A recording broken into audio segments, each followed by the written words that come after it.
Kako predsjedniku Srbije može prestati mandat? Kakav je postupak za opoziv predsjednika države? Kakve veze Južna Koreja ima sa Srbijom? Koje su moguće pravne komplikacije sa Ustavnim sudom? Ajde da pogledamo zakon o predsjedniku države Srbije koji je javno dostupan svima na internetu. Predsjednik Srbije ima pravo na 2 mandata od po 5 godina, nezavisno od toga da li ih služi spojeno ili odvojeno. Okončanje mandata je propisano članom 13, 14 i 15 zakona o predsjedniku i vidite da predsjedniku Srbije mandat prestaje ili po isteku tih 5 godina na koje je odabran, ostavkom ili razrešenjem. Prva 2 slučaja su najjednostavnija, pa ću krenuti od njih. Kad vam istegnu tih 5 godina na koje ste odabrani, jednostavno vam prestaje služba i to je to. Ako ranije niste bili odabrani kao predsjednik, imate pravo da pokušate da vas odaberu na još jedan mandat, a ako vam je okončan drugi mandat, to je to. Istorijski su jedan pun mandat na mestu predsjednika Srbije odslužili Slobodan Milošević, Milan Milutinović, Tomislav Nikolić i Aleksandar Vučić, ali niko nije odslužio 2 puna mandata. Milutinovićan i SPS nije bio dovoljno popularan, Milošević je otišao na savezni nivo da bude predsjednik SRJ, Nikolić se nije kandidovao za drugi mandat, dok je Vučić, predsjednik Srbije u trenutku objave snimka, na dobrom putu da postane prvi predsjednik Srbije koji je odslužio 2 puna mandata. Tadiću je prvi mandat prekinut usvajanjem novog ustava i zakona koji su propisali prevremene izbore, dok je drugi skratio on sam svojom ostavkom. Ovo je dobar uvod u drugi način kako vam mandat kao predsjedniku države može prestati, ostavka. Prema članu 14 zakona o predsjedniku, predsjednik Republike može podneti pismenu ostavku koju dostavlja predsjedniku Narodne skupštine bilo kada da mu dune. Mandat predsjednika Republike prestaje istog trenutka kad ostavka prispe u Narodnu skupštinu. Predsjednik Republike dužan je da obavesti javnost o tome da je podneo ostavku i pri tome može da obrazloži ostavku, ali i ne mora. Dovoljno je samo da kaže da je podneo ostavku i da je da predsjedniku Skupštine. Ovo povlači nove izbore za predsjednika države koje raspisuje predsjednik Narodne skupštine u skladu sa odgovarajućim zakonom. Zaključno sa datumom objave snimka samo je jedan predsjednik Srbije podneo ostavku i to je bio Boris Tadić. On je to uradio 2012. jer su oni saradnici procenili da bi to moglo da pomogne njegovoj stranci na izborima, a i da bi moglo da kao običan građanin vodi neku vrstu funkcionerske kampanje. To je on rekao u jednom intervju, čini mi se. A sada glavno jelo, opoziv. Prema starom ustavu iz 1990. pojam opoziv se spominjao, međutim od novog ustava iz 2006. i zakona o predsjedniku Republike se to zove razrešenje i funkcioniše drugačije nego u periodu pre toga. Dakle, predsjednika Srbije možete razrešiti samo ako imate dokaze da je on povredio ustav. Ne možete da ga smenite zato što vam se ne sviđa na ličnom nivou ili zato što nije iz vaše stranke. Akt o razrešenju mora podneti bar trećina narodnih poslanika i on mora sadržati član ili članove ustava koje je predsjednik Republike povredio, kao i dokaze da je to učinio. Kada to sastavite, onda ide glasanje u Narodnoj skupštini, što odmah znači da mora biti prisutno bar 126 narodnih poslanika i od broja prisutnih preko pola njih treba podržati predlog da taj akt prođe. Ako prođe, on se onda uručuje predsjedniku Narodne skupštine koji taj akt nosi nešto dalje od zgrade skupštine u palatu Poštanske štedionice gde zaseda naš Ustavni sud. Ako ne prođe, nema razrešenja, mada se ni ne raspušta Narodna skupština kao po starom zakonu, pa razrešenje možete ponovo da spamujete bez posledica. Nego recimo da je akt prošao skupštinu. Ustavni sud onda ocenjuje da li je taj akt sastavljen u skladu sa Ustavom, zakonima i propisima i ako nije, nema opoziva, a ako jeste, onda u roku od 45 dana sud mora da odluči da li je predsjednik Republike povredio Ustav ili nije. Procesu pored sudija prisustvuju i predsjednik Narodne skupštine i optuženi predsjednik Republike koji ima pravo na punomoćnika, odnosno nekog advokata. Poslednji član našeg trenutno važećeg Mitrovdanskog ustava, 175. kaže da Ustavni sud odluke donosi većinom glasova svih sudija Ustavnog suda, iako većina tih sudija glasa da predsjednik Republike jeste povredio Ustav, onda je on i zvanično razrešen sa te službe i postaje običan građanin. Na njegovo mesto dolazi predsjednik Skupštine kao prvi u redu za nasleđe i idu novi izbori u skladu sa zakonom. Ali za malo. Ustavni sud prema zakonu o predsjedniku Republike njemu u suštini daje žuti karton i dalje tok opoziva predsjednika se vraća u Narodnu skupštinu, gde sada 2/3 narodnih poslanika, od bar 126 prisutnih, mora da potvrdi da želi da se predsjednik Srbije razreši sa funkcije. Ako skupite dovoljan broj glasova, predsjednik Republike dobija drugi žuti karton od Narodne skupštine i ostaje bez posla i možda ključni u ovoj situaciji, bez imuniteta od gonjenja, pa postaje običan prosječni građanin naše države.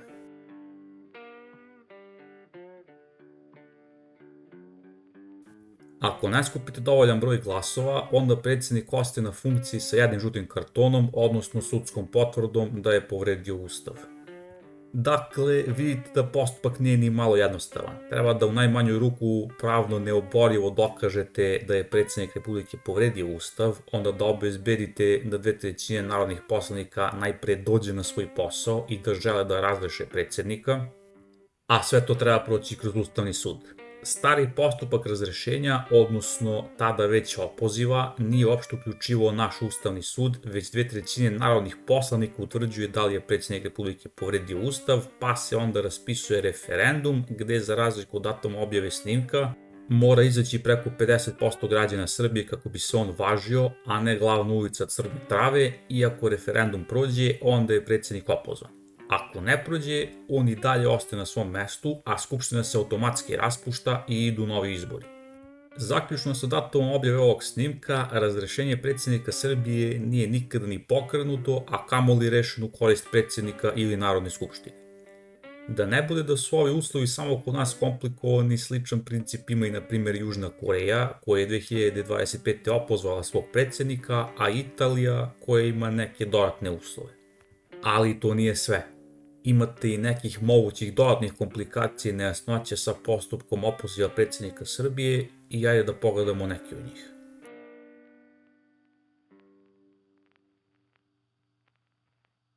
Da krenemo od našeg Ustavnog suda, ključnog mesta koje odlučuje da li je predsjednik Srbije povredio Ustav.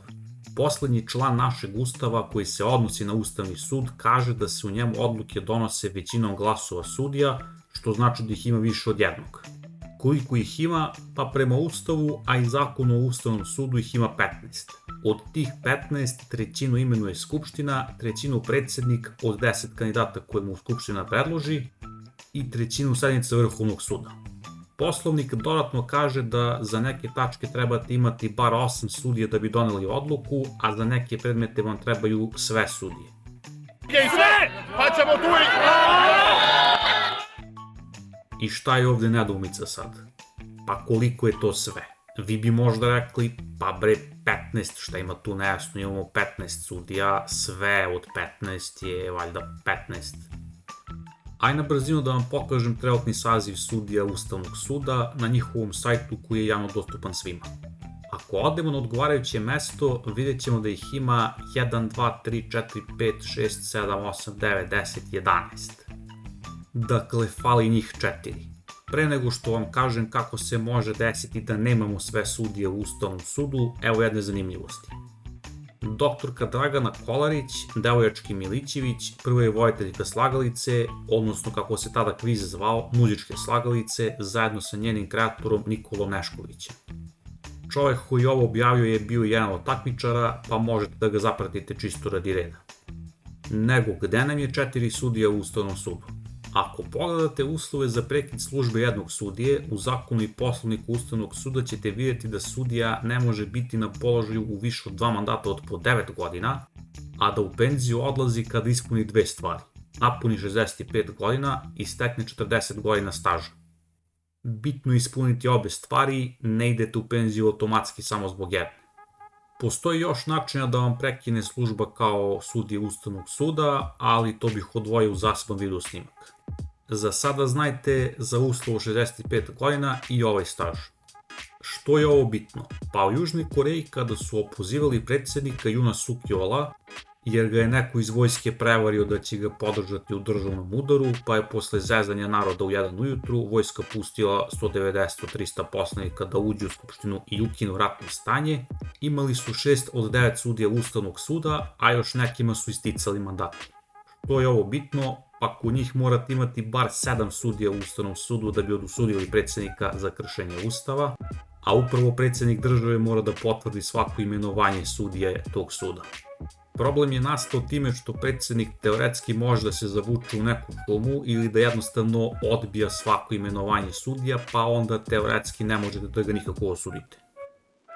Da vas ne zamaram Južnom Korejom, znajte da su na gurku uspjeli da uteraju još 2 sudije, ali ne pre nego što nisu opozvali i vršioca dužnosti predsjednika, pa su ipak osudili svog predsjednika države na kraju.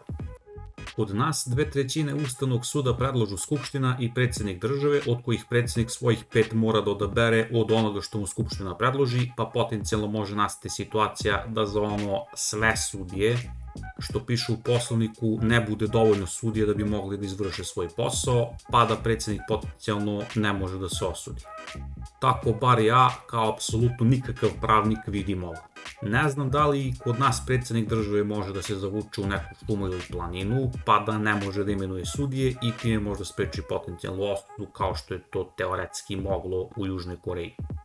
Takođe, u trenutku izrade snimka imamo mogućnosti da ostanemo bez još 4 sudija u Ustavnom sudu.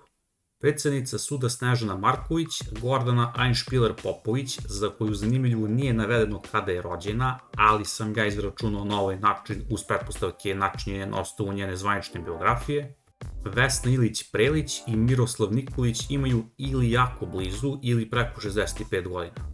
Ja nemam uvid u onaj drugi kriterijum koji je neophodan za njihovu penziju, godine staža, ali svejedno, ako ne bude nekih imenovanja sudija u Ustavnom sudu, možemo imati situaciju da naš Ustavni sud ima 7 od 15 sudija, odnosno ispod 50%.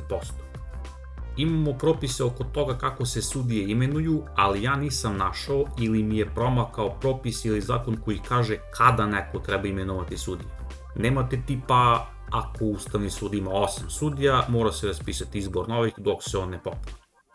Ako ništa drugo, sudije Ustavnog suda imaju izvestan novčani bonus u slučaju kada Ustavni sud nije pun. Ovaj zakon kaže da vi za svako upražnjeno mesto dobijate 10% veću platu. Tako da ako padnemo na 7 od 15 sudija, onih 7 će imati 80% veću platu.